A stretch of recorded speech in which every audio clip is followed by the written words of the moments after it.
Alors, bonjour bien-aimés, vous allez bien?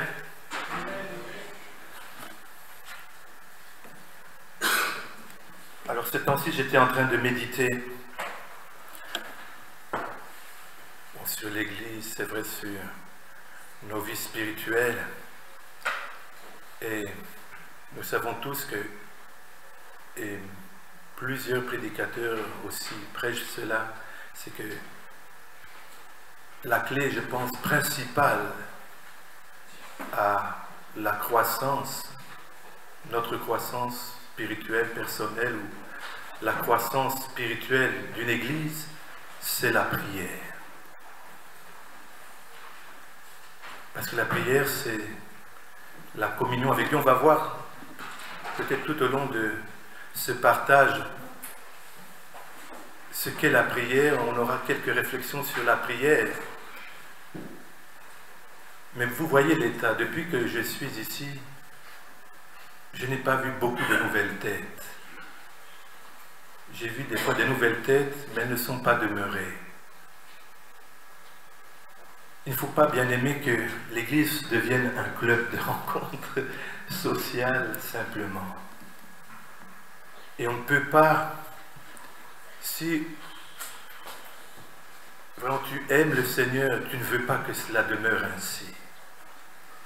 Et tu sais que la clé, c'est la prière. Donc si tu ne pries pas, tu ne verras pas de résultat. Le titre de mon exhortation ce matin, c'est « Qu'allons-nous faire ?» Qu'allons-nous faire? Nous connaissons la clé.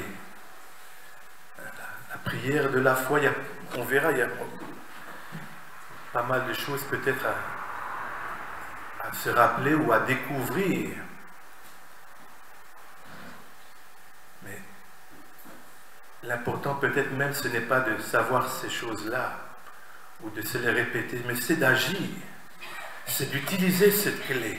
Si tu ne l'utilises pas, comment pourras-tu voir un changement dans ta vie? Comment pourras-tu voir un changement dans ton Église? Est-ce que quelqu'un peut m'apporter une bouteille d'eau, s'il vous plaît?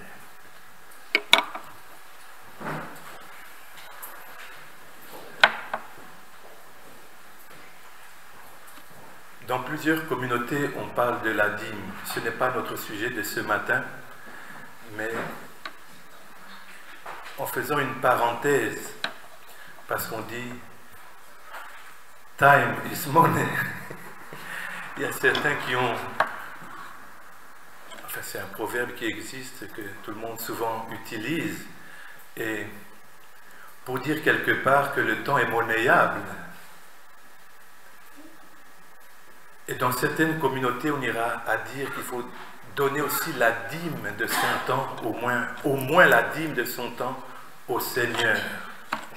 Et je m'étais amusé à faire un petit calcul pour voir ce que ça représentait. Bon, d'abord, ce qui est simple, 24 heures divisé par 10, 2,4 heures. Donc ça correspond à 2h24 minutes, je vous ai fait le calcul. 2h24 minutes par jour, normalement, minimum devait être consacré à Dieu. C'est vrai, plusieurs me diront, oh, nous appartenons au Seigneur, tout notre temps est à Dieu. Mais montre-le-moi concrètement. Montre-le-moi concrètement. Bien-aimé, des fois on joue avec nos mots, on joue avec la grâce. Nous jouons avec la grâce. Merci pour l'eau.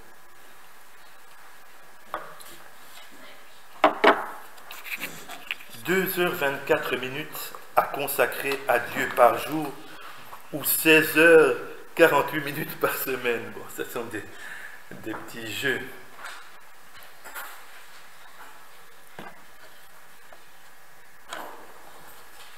Si ton intimité profonde, si ton intimité avec le Seigneur est profonde,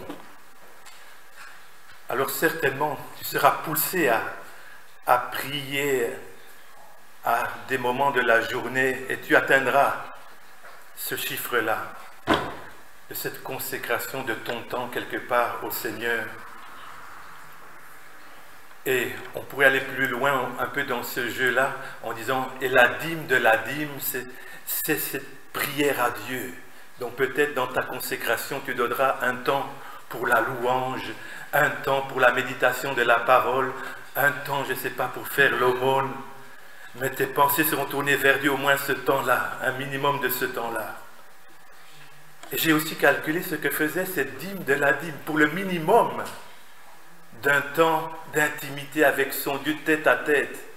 Et là, ça revenait à plus ou moins 15 minutes par jour. 15 minutes par jour. Mais je sais que ce quota-là, parfois, n'est même pas atteint dans la vie, soi-disant, d'un chrétien.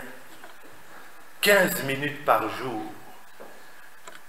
Sans compter le temps que tu pourrais lire là, les Écritures. Donc tout ça, ça fait partie de tes 2 heures et 24 minutes. Est-ce que vous pensez que même le temps du mercredi seulement peut suffire à provoquer un changement dans cette commune? Jamais. Vous savez, j'ai visité des églises qui ont plus de 1000 membres. On veut atteindre un objectif de 1000 membres. Mais quand vous regardez leur programme de prière, ce n'est pas une fois par semaine. Une fois par semaine, c'est peut-être l'une de maison. Mais à côté de cela, ils ont des programmes de prière intensifs. Il y a la prière quotidienne.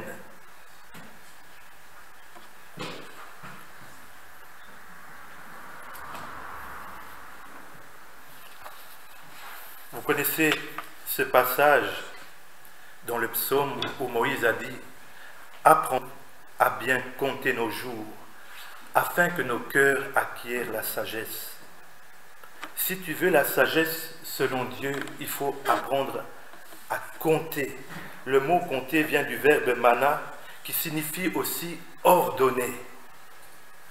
Donc c'est comme s'il faut apprendre à désigner chaque heure pour une qualité particulière. Dieu est un Dieu d'ordre. Je me suis amusé aussi en faisant cette recherche à regarder un peu un forum de prière chez les Juifs. J'ai beaucoup rigolé, c'était rigolo, j'ai pas su le photocopier pour venir un peu le lire devant vous, mais c'était comique.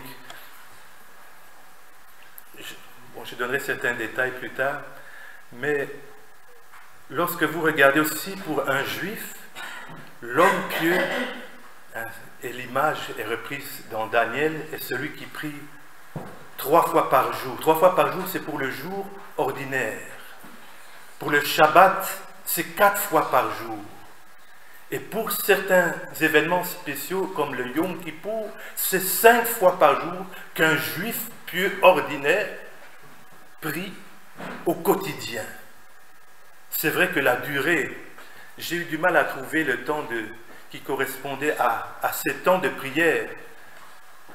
N'est pas d'1 heure, c'est pas de prier 3 heures par jour, non. Les 3 prières, d'abord,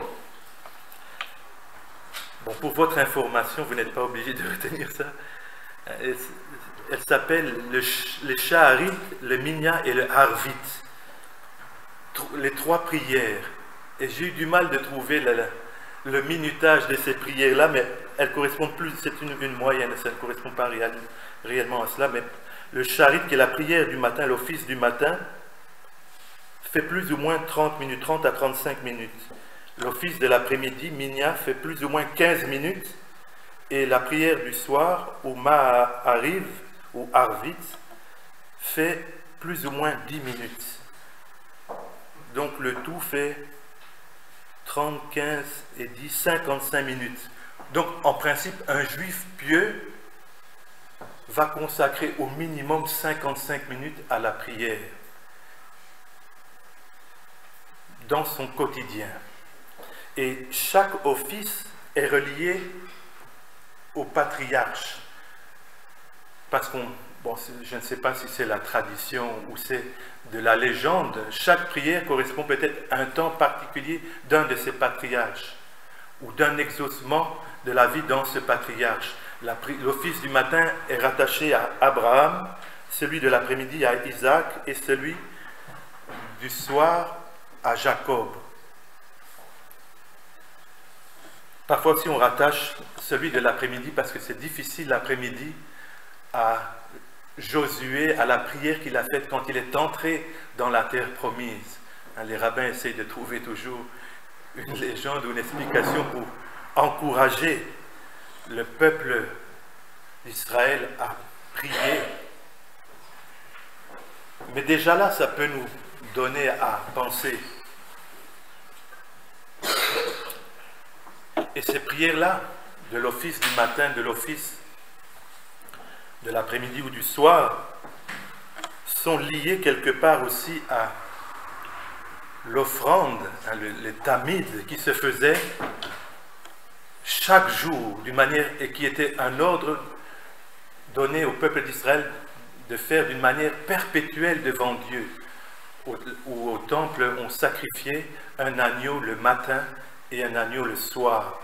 Alors, l'agneau était brûlé entièrement, ce sont des holocaustes, les olat tamid comme disent les Hébreux.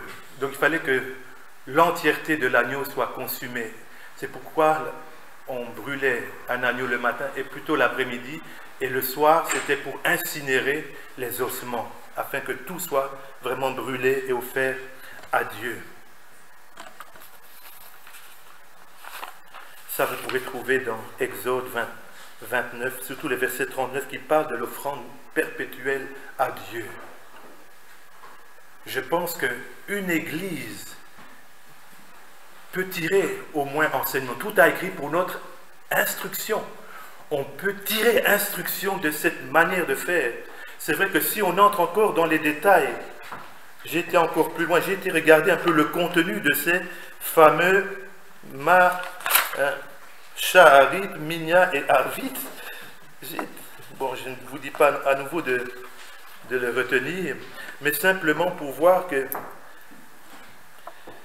il y a un ordre qui est donné, même aussi la manière de chanter. Il y a des règles de cantillation. Tout est ordonné chez le juif. Généralement, l'office, la prière du matin ou même lors du Shabbat commence par la récitation des Birkot Hasha'a, les bénédictions matinales, qui sont des reconnaissances envers Dieu, lui qui renouvelle sans cesse l'œuvre de la création et redonne la vie au monde entier. Alors ensuite, il y a, comme tout, là c'est dans chaque office, il y a à chaque fois aussi la prière du Kaddish. Le Kaddish, c'est la sanctification du nom de Dieu. Mais pour cela, il y a des exigences. Là, il faut le minimum, il faut un minimum de 10 hommes qui puissent être présents pour pouvoir faire cette prière. Sinon, on passe, ce n'est pas inclus dans l'office. Ensuite, il y a le Pesouké des Simra qui sont en fait la récitation de certains psaumes bibliques. Puis vous avez le Shema, un Shema Israël, écoute Israël, la prière que le juif est censé faire quotidiennement, mais elle est entourée de 2 bénédictions préalables et d'une bénédiction finale. Encore pour votre information, je vous donnerai les noms de ces bénédictions qui sont le Yotzer, Ama et Rod et le Ahava pour les bénédictions qui précèdent et le Emet Vayetsiv. Ne me demandez pas ce que ça signifie. Je pourrais les retrouver, mais je n'ai pas fait cet effort dans mon dictionnaire d'hébreu. Mais on voit qu'il y a un ordre. On commence par des bénédictions matinales au Seigneur pour reconnaître son œuvre dans nos vies. Ensuite, vous avez la récitation des psaumes, de certains versets bibliques des psaumes. Puis vous avez le Shema entouré de certaines bénédictions. Et puis vous avez la Hamida. La Hamida, c'est la prière. Enfin, c'est un mot qui vient, lui, du Talmud et qui signifie aussi prière, mais qui littéralement veut dire debout, en position debout. Là les les croyants se mettent debout. C'est un temps où ils se mettent debout devant Dieu, la Hamida. Et là aussi, il y a plusieurs versions différentes de la Hamida selon que ce soit une journée ordinaire ou selon que ce soit le Shabbat ou le Rosh Hashanah, donc le nouvel an juif. Soit c'est 18 bénédictions pour les jours ordinaires, il y en a moins pour le Shabbat, mais des fois elles sont plus longues. Il y en a 7 et puis 9 pour le Rosh Hashanah. Et puis après cela seulement vient la lecture de la Torah et de la Haftarah. Bon, ça sont des séquences qui sont dans le livre des prophètes. Et puis encore vient, peut-être comme on le fait maintenant, un enseignement qui concerne la portion en hébreu, c'est la paracha. Quand vous donnez des parachas, c'est la portion de cette Torah que nous sommes en train de lire. Et puis encore vient une bénédiction finale qui comprend le Alenu le Shabéa. Ça, c'est Alenu, c'est littéralement, ça veut dire sur nous, mais qui, pour vouloir dire, il nous incombe. Et le Shabéa, ça veut dire de louer. Il nous incombe de louer le Seigneur. Et puis ça poursuit. Bon, là-bas, j'avais regardé un peu le contenu de la prière, on discrédite un peu les nations, on dit oh, soyons différents des autres nations. Mais ici, je voulais simplement vous montrer que la prière d'un juif pieux, c'est quelque chose qui est ordonné. Ils ont un livre de prière qu'on appelle le Sikouf, je pense. Bon, je ne sais plus si je le prononce bien, il faudrait vérifier. Mais ils ont un livre de prière qui les accompagne. Et c'est vrai que par rapport à toutes ces prières qui sont parfois récitées, hein, on les répète. Hier, je regardais un jeune homme de 14 ans, Bani me demandait, mais qu'est-ce que c'est quoi? C'était un jeune homme qui était en train de réciter par cœur toutes ces prières matinales. Et il y en avait un tas, parce que si ça peut faire 30 minutes, imaginez un peu le contenu que ça représente en termes de volume à retenir. Mais c'est vrai aussi que le fait de le chanter, ça aide à mémoriser. Ça, c'est par rapport simplement au contenu. Et puis on voit à l'ordre qui est dit. Et c'est vrai que comme c'est un manuel de prière, c'est repris dans la plupart des synagogues. Il y a quelques variantes dans le choix peut-être des séquences, des péricopes qu'on aura à partager pour la semaine. Et certains rabbins aussi ont reproché le fait que parfois ça risque de devenir trop formaliste, donc d'attacher plus d'importance à la forme qu'au contenu. Il y a ce danger-là. C'est pourquoi aussi il y a une importance qui est donnée à l'intention des prières. L'intention des prières aussi est quelque chose d'important dans la prière que tu donnes à ton Dieu.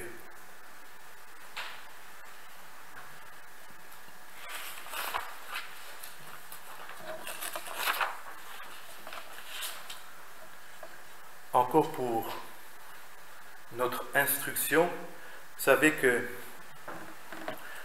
la prière, bon, généralement c'est le mot qu'on donne par tefila. Les tefilot, ce sont les prières, et 5 psaumes dans les psaumes de David sont des psaumes désignés explicitement par ce mot tefila. Je crois que j'avais noté aussi les références. Si vous voulez savoir les psaumes qui sont directement désignés comme prières de... Je ne sais plus où j'ai écrit ça. Ah voilà, ici, ce sont les psaumes 17, 86, 90, 102 et 142. Vous pourrez vérifier. Et aussi, vous avez l'enregistrement, si vous n'avez pas de quoi noter. Alors, non seulement il y a une importance qui est donnée à la prière, parce que vous voyez que prendre ce temps comme ça dans la journée, ça implique une organisation, ça implique de ta part de régler vraiment ta vie. Si tu donnes de l'importance à ton Dieu, tu vas régler ta vie par rapport à ces moments, à ces temps de consécration, ces temps où tu peux te retrouver en intimité avec ton Dieu. Mais c'est ton choix. Maintenant, c'est vrai qu'on accorde dans nos milieux plus d'importance à la prière spontanée. Il y a aussi parfois des lecteurs aussi qui nous aident à prier, ou des recueils de prières qui peuvent aussi être comme une béquille à notre vie de prière. Et parfois, c'est bien d'y avoir recours pour ne pas toujours entrer peut-être dans une monotonie. Mais en même temps, il faut utiliser cette clé-là. C'est d'abord là le point de départ. Déjà, peu importe. Regardons, avant de regarder la qualité, peu importe d'abord cette qualité-là, entre guillemets, commençons d'abord. Commençons à entrer dans cette école de la prière. Commençons à payer le prix. Si tu veux vraiment voir du changement dans ta vie, dans ta famille, il faut prier. Il faut passer du temps dans la prière. Et c'est vrai, comme peut-être l'exemple de certaines parties des offices qui montrent la valeur d'une assemblée où certaines parties des prières ne pouvaient se faire que si un certain quorum était atteint. Et c'est vrai aussi qu'il y a une valeur de la prière en assemblée. Il y a une onction corporative qui n'existe pas quand vous êtes seul. On peut parfois vivre, c'est vrai, des expériences incroyables, et souvent, je pense, les plus grandes expériences, je les ai vues dans mes moments d'intimité de la prière.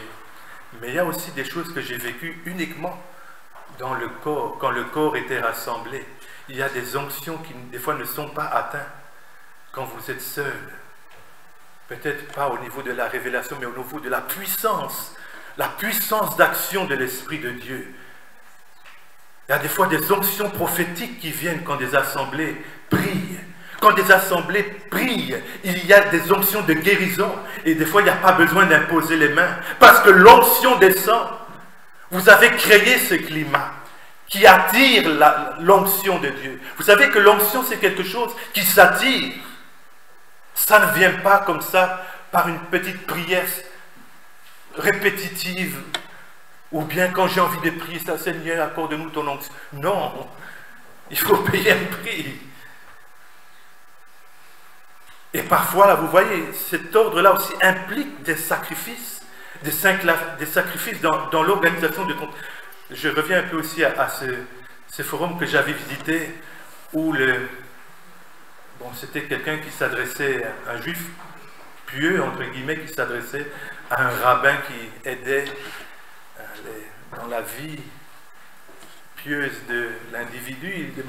Il a fait cette séquence-là, cette partie-là, il avait fait 4 parties de ce que j'ai cité tout à l'heure dans la prière du matin, l'office du matin. Alors le rabbin lui a dit, c'est bien, mais ce n'est pas suffisant. Et puis, enfin je n'entrerai pas dans les détails, peut-être, il a commencé à dire, peut-être tu ne lis pas suffisamment bien l'hébreu, mais tu peux venir en assemblée. Enfin, il y avait des détails comme ça qui étaient un peu rigolos. Et puis aussi, les Juifs disaient, oh, des fois le dimanche j'ai du mal, parce que bon, pour eux le dimanche c'est pas le Shabbat, c'est un jour ordinaire le dimanche.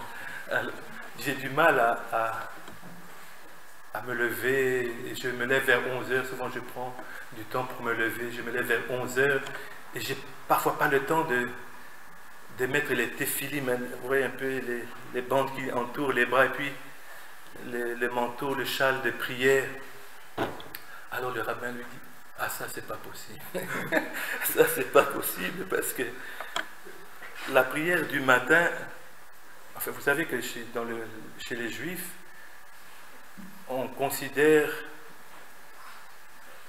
le lever du soleil et son couchant comme étant les 12 heures dans lesquelles, qu'on appelle le jour, hein, le jour. Mais les heures, quand vous considérez se lever du matin et se coucher du soir, ne sont pas les mêmes que heure de la montre, parce que j'avais fait le calcul, par exemple, pour hier, où vous aviez un lever de soleil à 6h52 et un coucher du soir à 20h30, ça faisait, pour une portion d'une heure, entre guillemets, ça fait en réalité, ça faisait 1h14.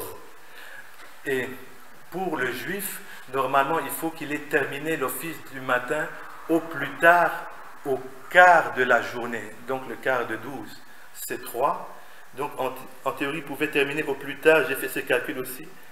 Donc 1h14 fois 3, ça fait 3h41, donc il devait terminer à 10h33. Donc c'était un scandale pour le rabbin de ce que... Mais on ne peut pas se réveiller à des heures aussi tardives. Il faut que tu aies travaillé jusqu'à l'aube pour que tu puisses commencer une prière matinale à ce moment-là. C'est un peu comique de voir la manière dont c'était pointilleux, ordonné. Il y a des leçons néanmoins à tirer. Peut-être on ne doit pas entrer dans un légalisme. Mais vous voyez la valeur qu'on donne à la prière. Des fois, on est pointilleux, on est exigeant pour ce qu'on trouve être important dans nos vies, n'est-ce pas? Et parfois, on néglige ce qui est important, malheureusement. Et l'ennemi attaquera d'abord ce qui est important dans votre vie de foi. Il va attaquer la prière. Il va attaquer votre étude de la parole. Ce sont les colonnes, les piliers de votre salut. La parole peut purifier vos vies, peut sanctifier vos vies. Mais ce qui va vous faire entrer en communion avec Dieu, c'est la prière.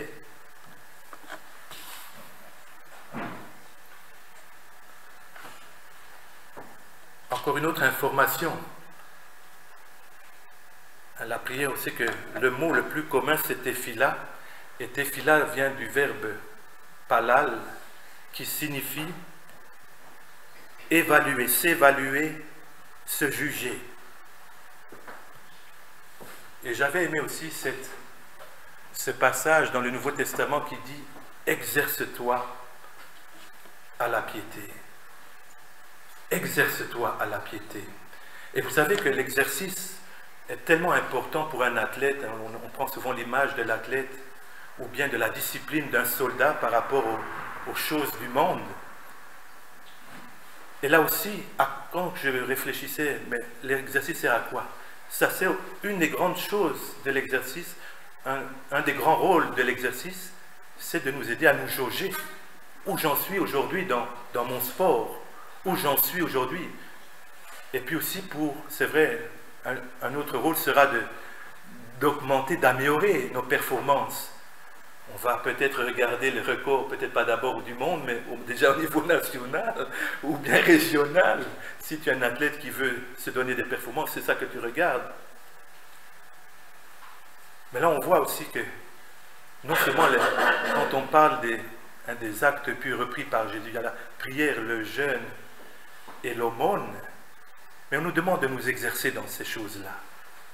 Si tu ne t'entraînes pas dans les domaines où tu dois être fort, quelle sera ta foi face aux épreuves? Quelle sera ta détermination, ton engagement à voir le royaume de Dieu avancer? Bien-aimé, est-ce que tu t'évalues? Et ton critère d'évaluation, c'est Dieu. Dans la prière, c'est Dieu. On n'a pas besoin de nous comparer, comme pouvait faire peut-être ce pharisien. Oh Seigneur, je ne suis pas comme ce publicain.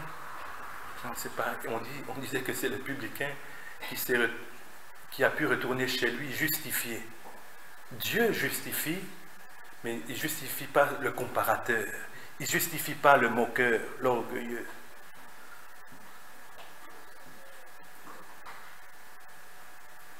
Vous savez, quand je me suis converti, j'avais tellement soif de la prière, tellement soif.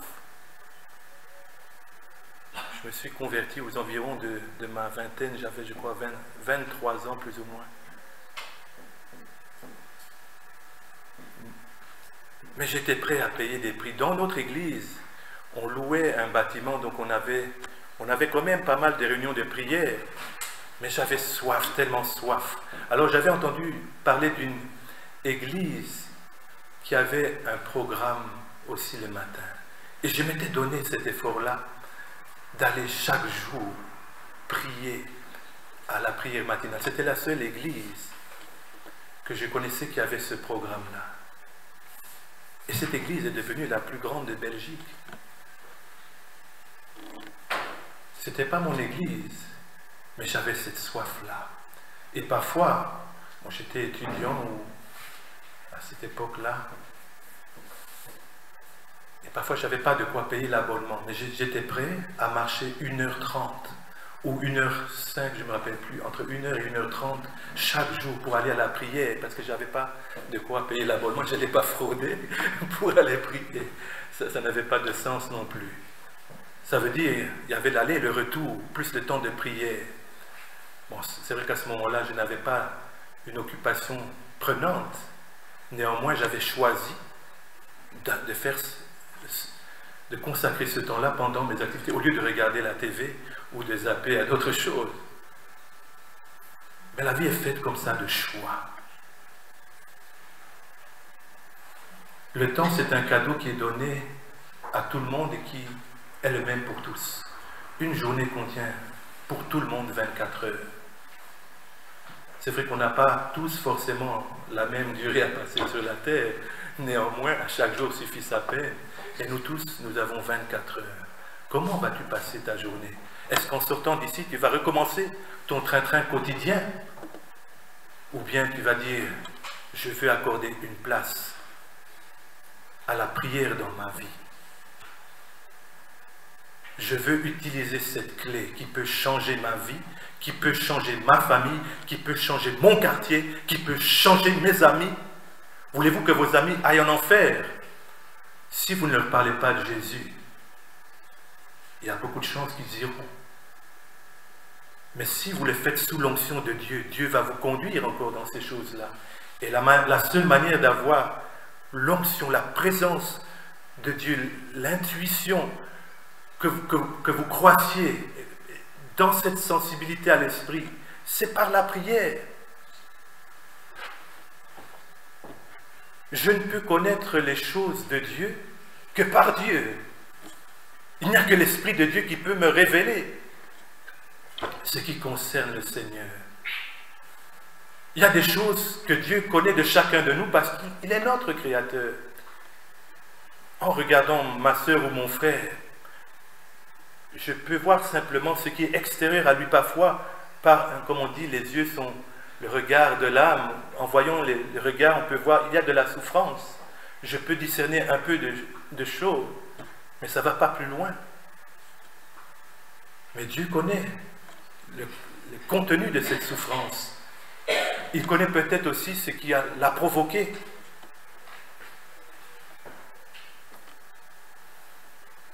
La prière, c'est une école. Vous savez que pour la prière, ou bien l'attitude de la prière, il y a au moins 10 mots hébreux. Je vais vous les citer encore, bon, c'est à titre d'information. Shavea qui comporte une supplication. Seaka qui comporte des cris. Reaka qui comporte des soupirs et des gémissements. Il y a le Rina qui est une supplication bruyante. Pegaya, Bitsur, Kenya, Nipul, Palul, Ta'anumim. Il y a au moins 10 formes de prières différentes dans la vision du juif. Et quelle prière, toi, as-tu? Quelle prière avons-nous, bien-aimés? Es-tu déjà entré dans les douleurs de l'enfantement? As-tu déjà... Pour certaines églises, encore le minimum, c'est 1 heure. Ça, je n'avais pas dit cette parenthèse-là. Parce que Jésus, dans le jardin de Gethsémanée, avait dit à ses disciples, « Vous n'avez pas pu même prier 1 heure avec moi. » Vous pouvez trouver ça dans Marc 14, 37 ou Matthieu 28, 40. Même pas une heure. Où en es-tu dans ta vie de prière? Où en es-tu? As-tu fait des progrès? As-tu fait des progrès? T'es-tu entraîné? T'es-tu exercé?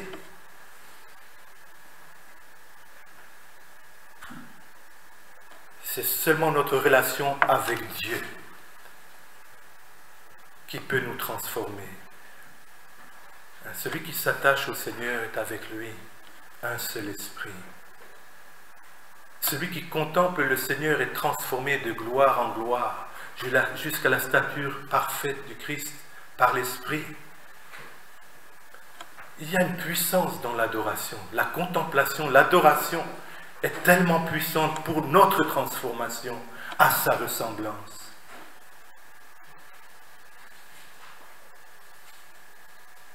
Parfois, on a besoin d'arriver jusqu'à ces cris.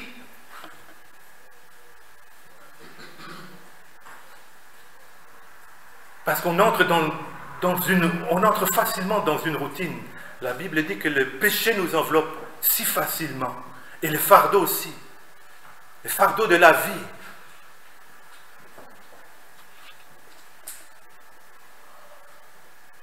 Et parfois, si nos yeux sont fixés sur ces fardeaux ou sur ces péchés dans lesquels nous aurions pu tomber, alors ça nous empêche d'aller de l'avant. Nos yeux ne doivent pas être fixés sur notre petitesse. Même si Dieu approuve l'humilité, et il est important de réaliser que nous sommes humbles, comme disait Marie, qu'il me soit fait selon ta volonté.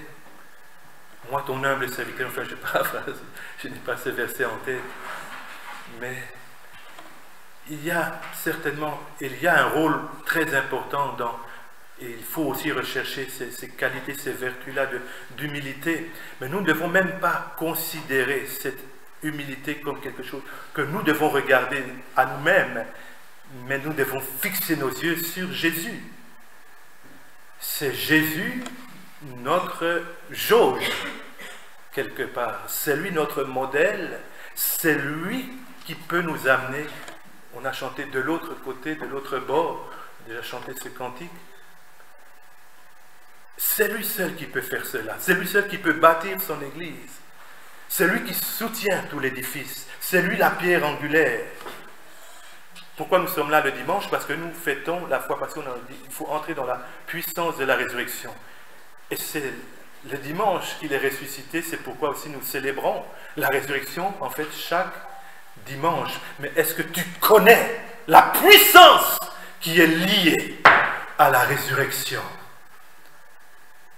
Dieu nous aime, bien-aimés, et il désire tellement nous bénir, comme disait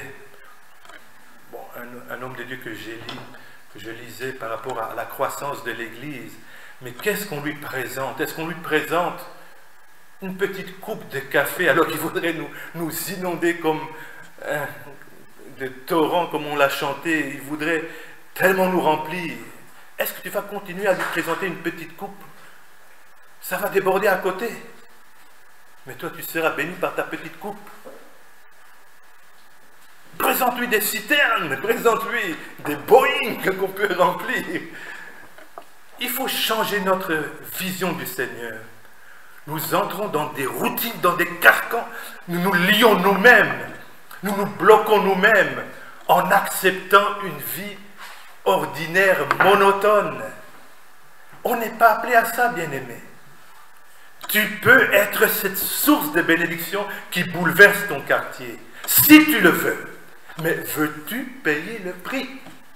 Il y a ce prix à payer. Il y a des sacrifices. Parfois, ça peut coûter la distance. J'ai parlé de ces distances quotidiennes, parfois. Parfois, il y a d'autres manques ou d'autres besoins qui t'empêchent, ou bien une occupation. Mais je ne pense pas que nous travaillons 20 heures par jour, ou 18 heures par jour. Parfois, oui, il y a ce qu'on appelle hein, les travailleurs alcooliques, ou comment on les appelle? Il y a un terme comme ça qui désigne ceux qui peuvent travailler des heures innombrables, mais on les appelle comme les gens qui sont ivres du travail. Mais en principe, tu as toujours de quoi trouver un temps pour ton Dieu. On n'est pas excusable, bien-aimés.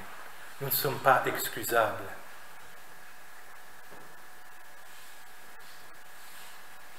Mais c'est à nous de réagir. Cette clé, elle nous est donnée.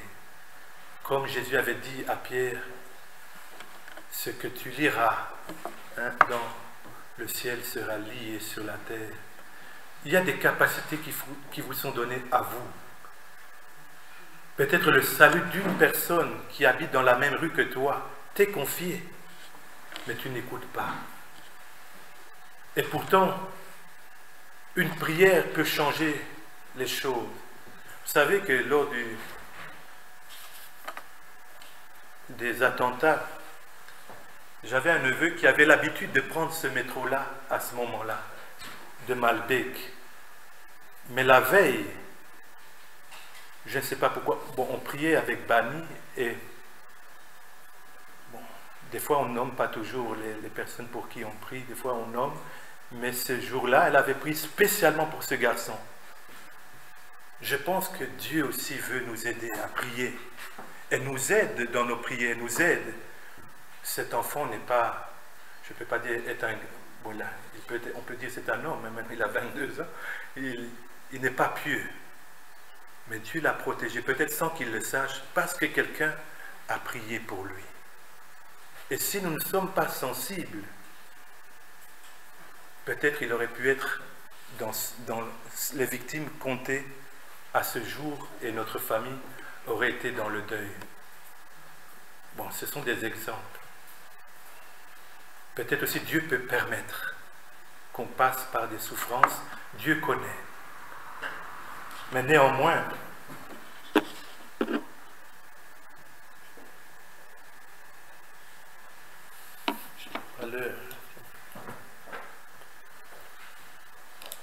vous voyez déjà que la prière, c'est une école et aussi une clé.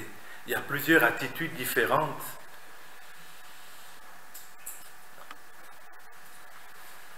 Mais avant même ces attitudes, il faut cette volonté de vouloir chercher Dieu.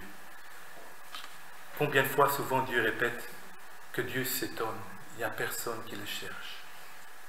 Maintenant, nous avons le privilège d'avoir le Saint-Esprit et il nous aide à le chercher. Quand on lit les témoignages, j'avais lu le témoignage de certaines églises américaines qui avaient commencé à vivre hein, les charismes lors de la naissance du mouvement charismatique aux États-Unis. Et c'était parti par un directeur d'une école missionnaire en Afrique du Sud, un pentecôtiste qui avait reçu l'ordre d'aller, enfin on l'avait plutôt prophétisé qu'il allait être un instrument choisi par Dieu pour amener l'onction dans des églises institutionnelles. Je ne me rappelle plus exactement les termes, mais c'est un peu l'idée. Alors, une des choses remarquables qui se passait, c'est que quand Dieu commençait à toucher ces églises-là américaines, des églises catholiques romaines pour la plupart, la vie de prière changeait complètement. Les gens pouvaient commencer à prier des heures alors qu'ils priaient souvent difficilement 5 minutes. C'était difficile. Mais là, quand l'Esprit de Dieu descendait, c'était une soif de Dieu, une soif de chercher Dieu, une soif de recevoir de Dieu, des révélations, une soif d'être utilisé par Dieu. La vie de Dieu n'est pas facile quand on ne veut pas la faire, quand on ne veut pas la vivre, quand on veut vivre sa vie. Mais quand on veut vivre pour le Seigneur, c'est facile. Ça va couler. Mais pour cela, il faut que nous puissions apprendre à nourrir nos hommes intérieurs. Il faut que nos hommes intérieurs soient forts. Il faut que nous puissions nourrir notre homme intérieur.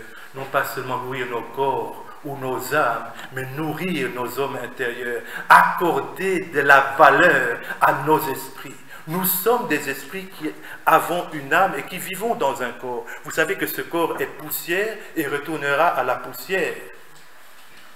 Et pourtant, nous accordons plus de valeur et plus de temps à ce corps qui est passager, alors que nous allons hériter d'un corps incorruptible qui n'est pas encore donné, mais nos esprits qui sont là pourtant permanents, et ceux qui sont nés de nouveau ont reçu un autre esprit qui ne peut pas pécher, mais il faut que cet esprit-là puisse croître en toi. Et plus ton esprit, ton homme intérieur est fort, moins tu seras tenté, ou moins tu, entre guillemets, moins plutôt tu succomberas aux tentations.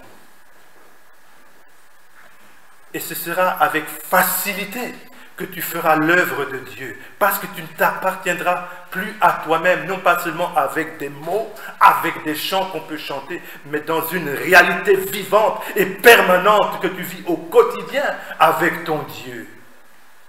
Parfois, ça coûte des professions. J'ai renoncé à certaines études pour le ministère. Je connais beaucoup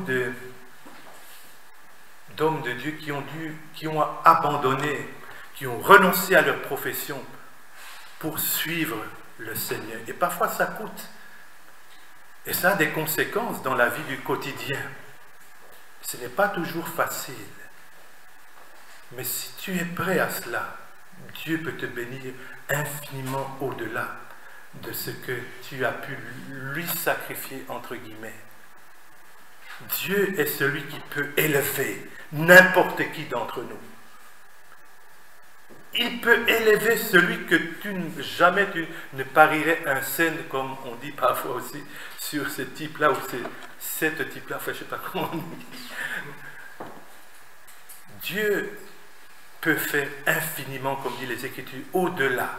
Infiniment, pas seulement il peut faire au-delà, mais infiniment au-delà de ce que nous pensons. Si tu t'imagines quelque chose de grand pour ta vie, eh bien sache que Dieu peut faire encore infiniment au-delà. Mais ne diminuons pas notre Dieu.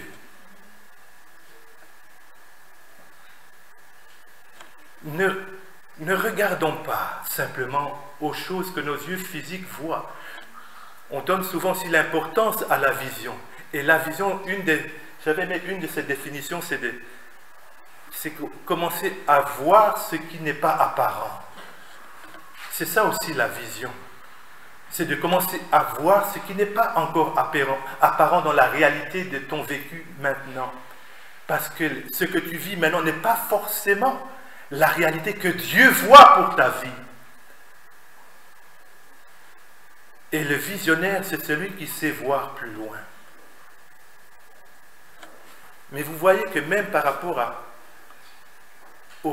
ces choses qu'on ne peut pas palper, qu'on ne peut pas organiser, il y a des choses néanmoins que nous pouvons organiser, que nous pouvons structurer comme communauté.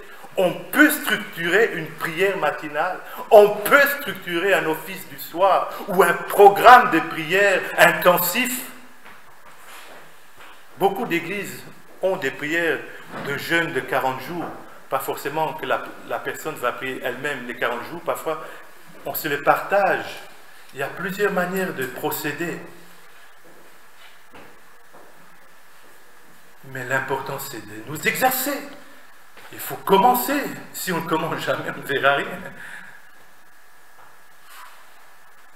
Pourquoi t'attends-tu à des milliers de personnes si tu n'as pas commencé à utiliser cette clé de victoire? Peut-être les 3/4 de ta famille est encore dans les ténèbres. Si tu n'utilises pas cette clé, ils vont rester là. Et nous n'aurons qu'à nous blâmer nous-mêmes parce que nous n'avons pas utilisé la clé que Dieu nous a donnée. Maintenant, l'Assemblée peut nous aider aussi. C'est cela. C'est la raison pour laquelle je parlais de programme. On peut s'organiser au moins en structure pour qu'il y ait ces programmes-là.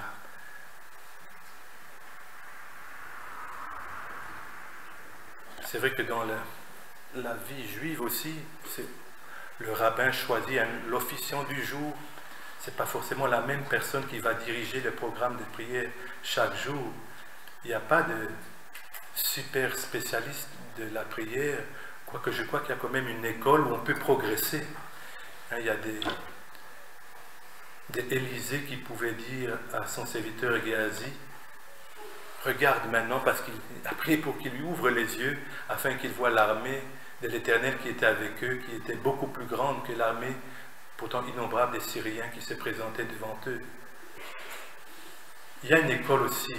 On peut se mettre à côté des frères et des sœurs plus aînés dans la foi pour nous aider et nous stimuler, nous encourager à aller de l'avant. Parce que parmi les vertus que nous devons acquérir, il y a les vertus aussi de la persévérance. Il faut savoir persévérer. Quand on parle d'Élie était de la même nature comme nous, mais un des traits des caractères, c'était sa ferveur. Ferveur, c'est le même mot que chaleur. C'est son désir ardent de prier jusqu'à voir des résultats.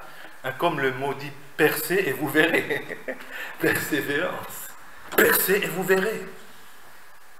Il faut savoir payer un prix, même si tu as de l'opposition, même si maintenant ta sueur devient des grumeaux de sang. Je crois qu'on n'est pas encore arrivé à ce stade-là, où on a des grumeaux de sang qui coulent au travers de nos capillaires et de nos pores, de la peau, du front, pour dire que nous avons déjà eu cet état d'émotion, ce désir ardent de voir la sainteté de Dieu éclater ici. Et pourtant, c'est possible. Mais sommes-nous prêts ou voulons-nous payer le prix? Alors j'aimerais simplement qu'on se mette debout. Maintenant, on va passer un petit temps dans la prière. Et par rapport à ce que j'ai dit, j'aimerais que vous puissiez faire simplement, que vous puissiez réagir. Est-ce que vous allez demeurer dans l'état où vous êtes venu? Est-ce que vous allez demeurer dans cette même routine quotidienne? Ou bien est-ce que vous décidez qu'il doit y avoir un changement? Je veux voir un changement dans ma vie, je veux voir un changement dans ma famille, je veux voir un changement dans mon église. C'est pourquoi j'accepte de payer le prix, de consacrer du temps de ma journée à la prière. Vous n'êtes pas obligé de commencer par 3 heures de prière d'affilée. Commencez simplement, même par ce minimum de 15 minutes de la dîme du temps. 15 minutes, ce n'est pas beaucoup. Mais que vous soyez fidèles. Et vous verrez que si c'est difficile peut-être au début, c'est parce que vous n'avez pas encore cette habitude-là, ou bien vous n'avez pas encore cette vie-là. Mais vous verrez très vite que 15 minutes, c'est peu. Il peut m'arriver de prier des fois plus de 2 heures et je trouve que j'ai prié 2 heures alors que je crois que j'avais prié 10 minutes. Mais nous devons apprendre à aller de l'avant, à accepter de payer ces prix. Amen. Donc mettons-nous debout et nous allons passer un temps